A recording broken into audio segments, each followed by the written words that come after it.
I am Steve Gibson. I am a vice president at Gearbox Software. Looks like those alien bastards drank all my beer. So the game was in development for a little bit, a couple of years.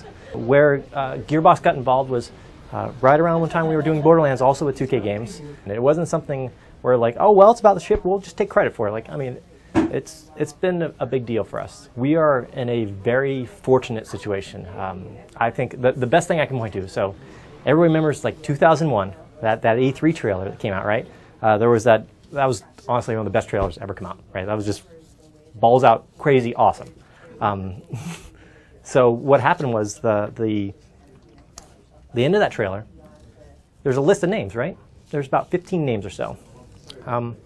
If you look at that list of names, all but one of those guys actually ended up working at Gearbox Software.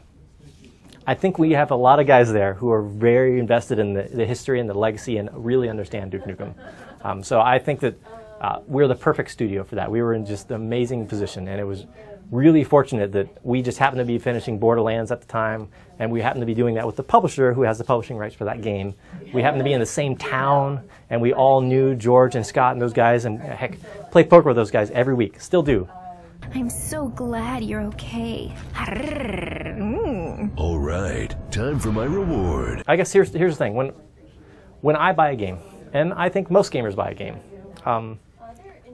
they buy it because they want to be entertained.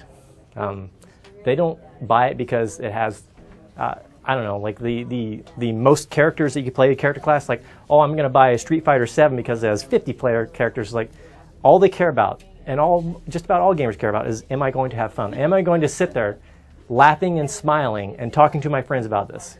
You know, it's the same reason I go to see a movie. I will go see some small indie movie, or I'll go see 2012. I don't care how it's happened. As long as I'm entertained, I'm entertained. Me, I love that it is not your simple just run around shooting things. I love that there are those cognitive, like, you know, things you need to figure out. There are those moments where you play with that remote control car early on, right? And then you know, about an hour or two later, you see that car again, but this time you see a pad that you can get shrinked on. You can go get shrunk, hop in that car, and then drive it all around and do all these crazy things. Like, there's these surprising things that just really feels just like just plain fun, you know. And it's just amazing. This world and this environment is just so unique. The game takes place roughly 10 years or so since Duke Nukem last saved the world, right? So now we're, you know, about a decade later. Duke's sitting in his living room playing his own game, and he's like, man, finally, this game's out, right? This better be good. It's taken this while.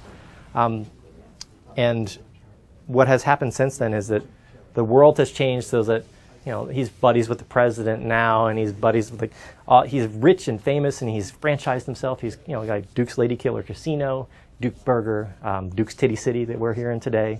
The man himself has just become even larger, if you can imagine.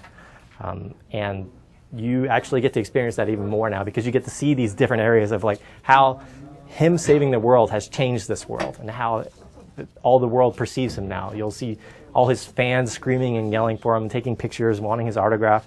I mean, in this game, you actually can sign autographs. You know. God, here he comes. Come get some, May 6th.